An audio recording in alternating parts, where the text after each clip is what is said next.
Today, I'm going to tell you about Malaysia's leading financial and business newspaper. Its name is Edge, and its opinion on the current Israel-Iran 12-day war.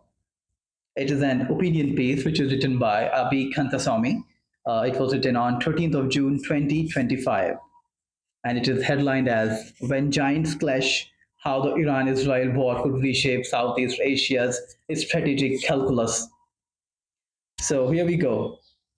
On the night of June 12, 2025, the Middle East caught fire again. Israeli warplanes tore through Iranian skies, targeting nuclear facilities, missile sites, and the upper echelons of Iran's military command. Tehran seized vowing retribution. Washington, a different Washington under a very different president, publicly distanced itself while nervously repositioning its naval assets. And across Southeast Asia, policymakers and markets alike held their breath. So you can see that in the first paragraph, he has given a very clear outline about the war between Israel and Iran, how Israel warplanes targeted the Iranian nuclear facilities.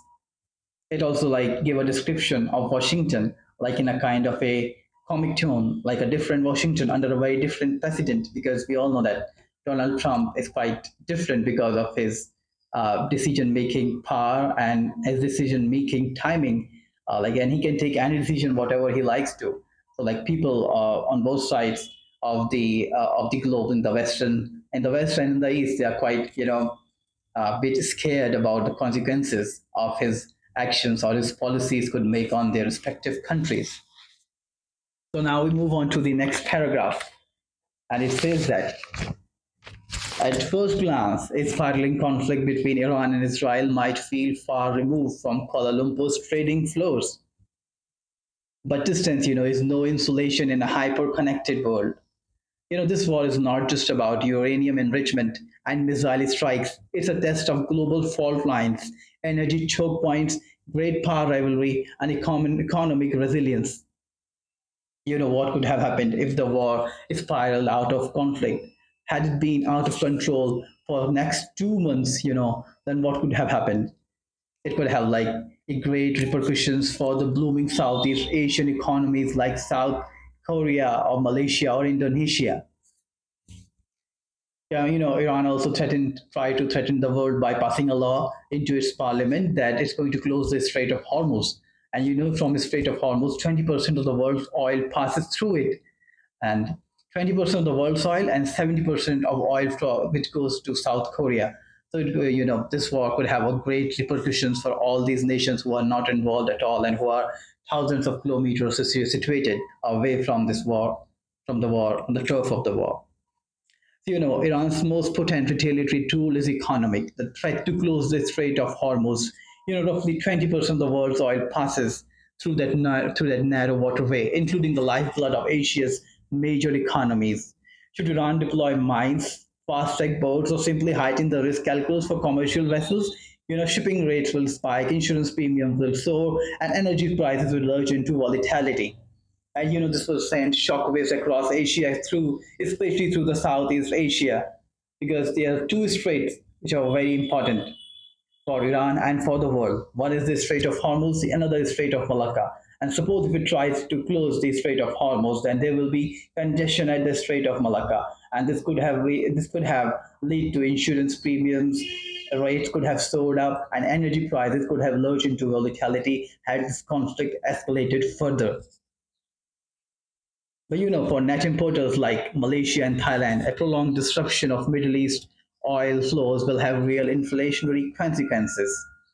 Furthermore, China is heavily reliant on the Iranian oil, and suppose if America wanted to like put extra pressure on Iran, then it could have pressurized the Malaysia or Indonesian nations, to put secondary sanctions on Iranian oil, and then these two nations would have been like could have been still could have been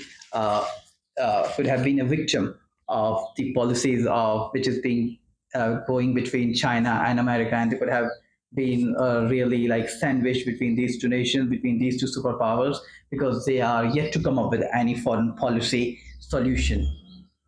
An aggressive Iran will likely turn to proxy retaliations.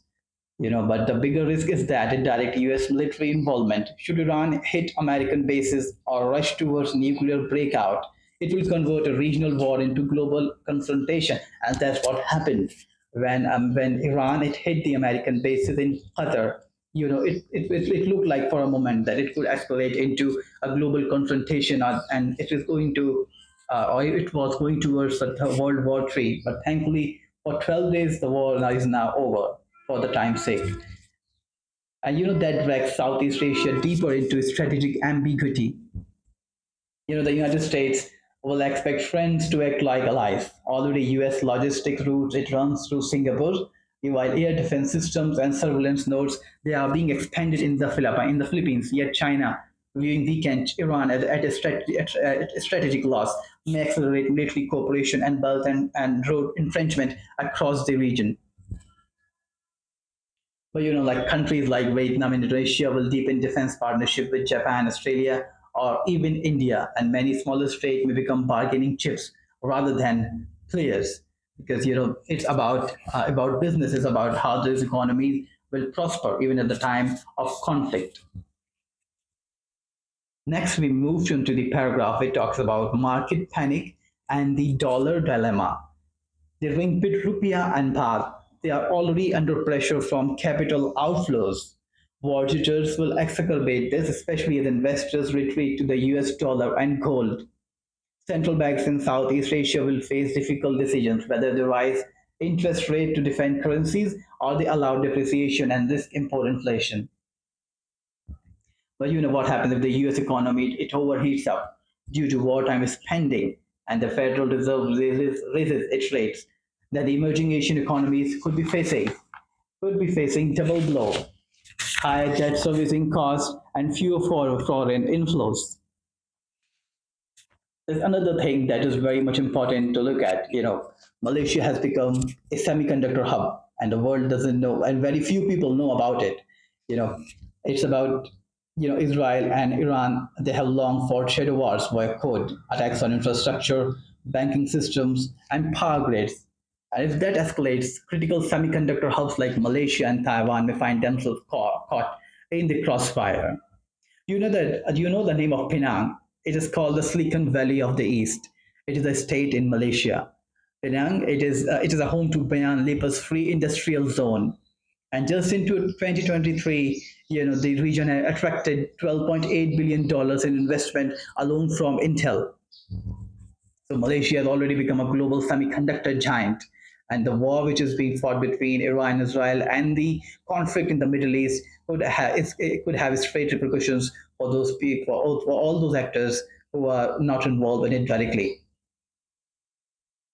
So the irony is that this war, which is being fought thousands of miles ago, might do more to reshape the architecture of Southeast Asia than any ASEAN summit ever has. Energy policy, port security, foreign reserves management, and even food imports will all be revisited through the lens of this war. If Iran makes a sprint towards nuclear breakout, the rules of the game change permanently, and a possible Trump led US administration may not have the appetite or allies to restrain itself. In such a scenario, the entire Indo Pacific becomes a stage for unpredictable fallout, as this war was able to do, and it could do a lot to all those actors, especially the Southeast Asian emerging economies, the great hubs where the United States has already invested a lot of billion-dollar programs, whether it is the defense systems in the Philippines or the road or the infrastructure in Hong Kong or in the South Korea.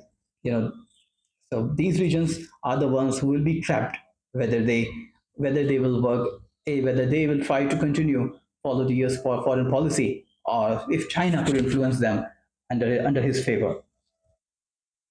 So this is quite a test for Malaysian leadership. The popular voice is about that whether the Malaysia it should side up with the Muslim solidarity, which must show solidarity with the Palestinian and Iranian people. But while the strategic realities, it nudges us toward cautious alignment with Western security architecture. So the real test will not be in the rhetoric, but in procurement decisions, foreign exchange strategies, and how we position our their ports, digital infrastructure, and fintech framework for resilience. So, from the far away, that he's saying that the Iran-Israel war might look like someone else's fight, but like all wars fought between giants, the tremors run deep and the fault lines crack far from the battlefield. Thanks a lot.